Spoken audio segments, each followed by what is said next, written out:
Hi, my name is Kathy Seal and I own the Quilt Patch in Tecumseh, Michigan, and earlier this year we put out a tutorial on how to make fun and fast Quilt-As-You-Go Placemats, and the response has been so overwhelmingly wonderful that I wanted to share with you some of the new designs that we have. The first one that I want to show you is called On the Side, with really fun wintry hot cocoa Christmas fabrics, and then we have a more elegant design right here.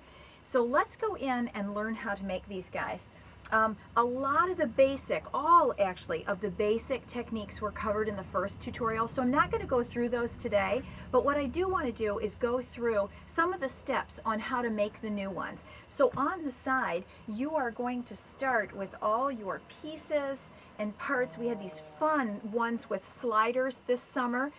So you're going to have your backing piece of fabric, you're going to have your batting, you're going to have your pieces that make up the project. And the first thing that I want to do before we get to making it, I want to talk about the different kinds of battings that I've learned about since the last time that we did a tutorial. There's quite a few fun new products that I want to share with you. One that we had in the earlier tutorial was the 100% polyester fleece, and I like that. It makes a softer placemat. One that I've just discovered, which I absolutely love, it's a very thin product, and it's called So Lazy Stiff Stuff, and it gives your placemat a lot of body, and I like it very much. It washes beautifully. There's also the Soft and Stable, which we showed in the other tutorial. I love this product. It makes a little higher loft than what the stiff stuff has, but it's a wonderful, it washes beautifully. It's a wonderful product.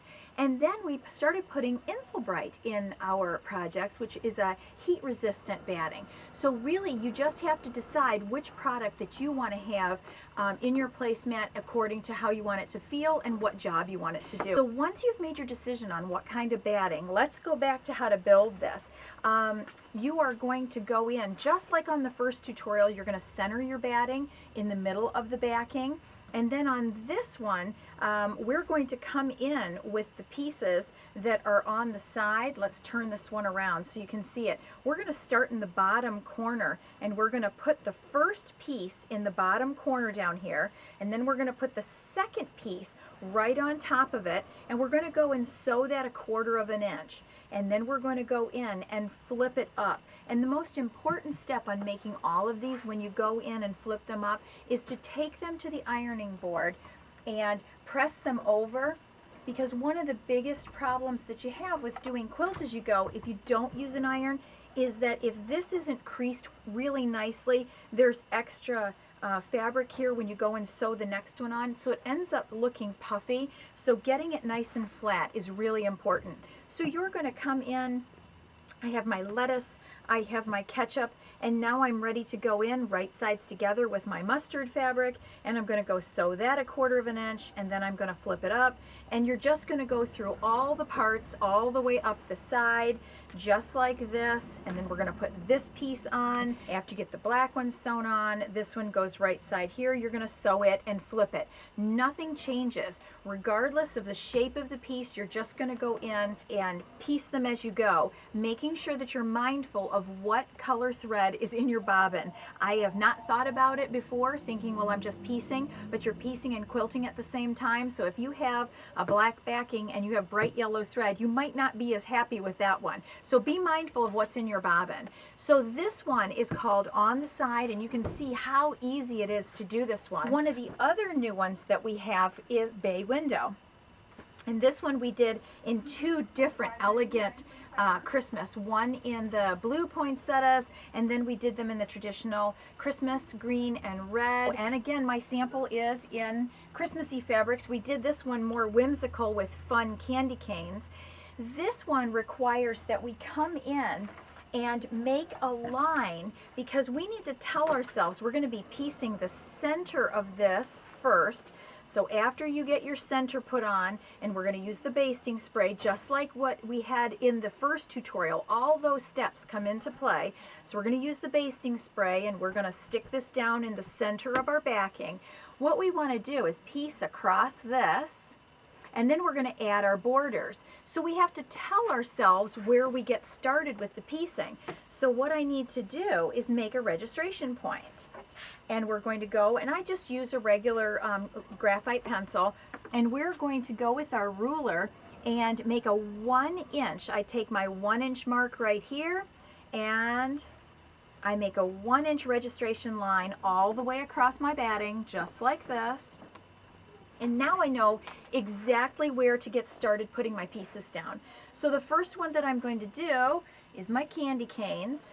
And now I know that I have changed my thread, and I have got red thread in my bobbin, because now I'm going to piece this one, leaving a little bit of room for my border that I marked with the pencil. So I'm going to put it right there in the corner, and then I'm going to take my red cut piece, and I'm going to go sew that on, and I'm going to flip, and I'm going to go to the ironing board, and I'm going to press that over, and then I'm going to put my next piece. So there's absolutely nothing different between how we did any of them in the first tutorial, how I did on the side. It's exactly the same. I'm going to go and stitch, and I'm going to flip and go to the ironing board and work all the way across, and then I'm going to come in and I'm going to put my borders on. It's a little bit of a wider strip. I'm going to stick my border on, and then I'm going to put my top border and my other side and go all the way through, and I'm going to bind exactly like I did on the other placemats. The one thing that we've gotten a lot of feedback on is if you don't like wrapping your binding around from the back to the front, there have been some gals who aren't interested in doing that. You can certainly go get a little bit of extra fabric. It's not listed on the pattern, but you certainly can go and do traditional binding just like what a quilt is. I don't wrap around on the back on any of my quilts, but on placemats that are just on the table, I do feel very comfortable bringing the back around to the front. So know that you can absolutely do regular quilt binding on the outside of these. So this one is called Bay Window. Now what I want to do is share with you some of the first ones that we have that have a little bit of pre-piecing that you have to do. We have to make some strata units, we have to build some blocks. This is called Fenced In, and all it is a rail fence. So here's one colorway. Here's another colorway. You can tell that we're doing this around Christmas time because all my demonstrators are Christmassy looking fabrics. So the only big difference between doing the fenced in from the other ones that I've shown is that we need to go in and make our strip units. So the instructions read to show you how to go in and make your strip sets, and then you're going to cut them off, and you're going to cut your squares from your strip set. Everything else then is just the same. You have your backing piece. Let's grab a piece of soft and stable. We're going to put this down. I'm going to use my basting spray. We're going to come in on this one, and we're going to pre-piece the top row. So, and we're going to pre-piece, here's the second row, and then we're going to have the third row. And this is the part that you're going to be doing the quilt as you go with. So after you get your strip set made, and you get your squares cut, and you make your rows in the color orientation that the pattern shows you, now we're ready to go in just like the other ones. You're going to put the first piece down, you're going to put the second piece right side together, and this is where I came in and I used some pins because this is where the blocks connect. So I did go in and I used pins before I stitched this to make sure that those connecting points between the blocks matched on the front. There's nothing different. Once you get it stitched on, you're going to go and fold it over, go to the ironing board, press it over, and then put the bottom one on and do the binding exactly the same as we've done before. So this one is called Fenced In. Very fun to do. We have one here that's called Picnic in the Pines. And this one can be very rustic, awesome for a cottage or a cabin. And then we went in, and the demonstrator here is going to be in brighter colors. So this one, we are going to go in and we have to pre-piece our pine trees.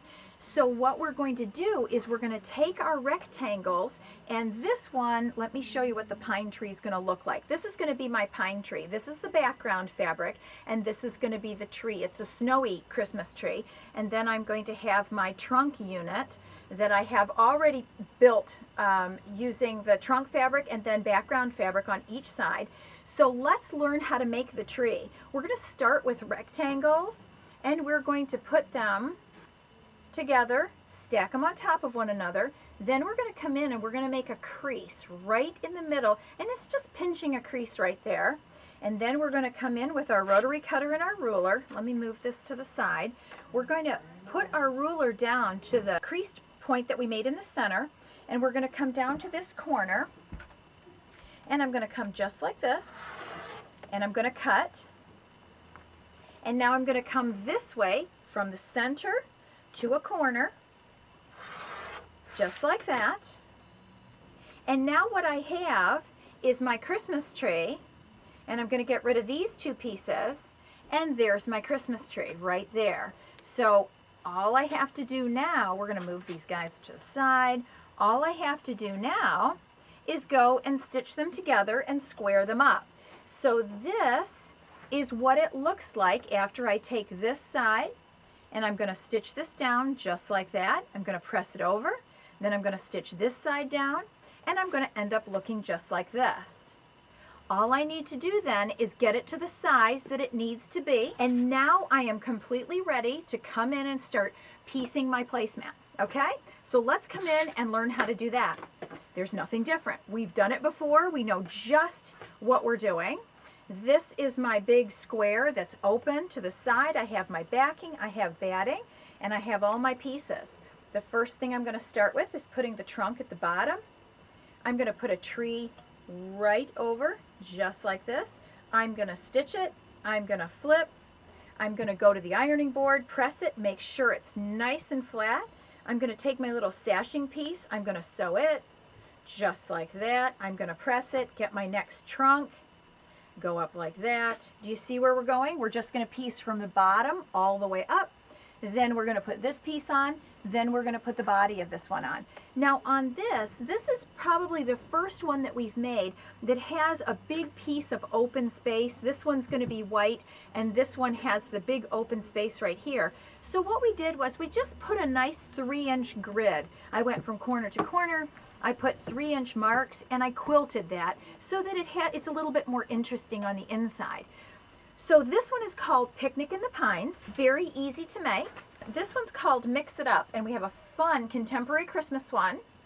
And then I went and did fruits and veggies. But this one is exactly how the other ones were made. There was a little bit of pre-piecing on these units right here, and then you cut them into their section, and you put a little bit of sashing in between them. There's nothing tricky about making these at all. They just have a little bit of pre-piecing. So I hope you can see how fun these are and how easy it is to go and be able to change your tablescape whenever you want to. Thanks for watching.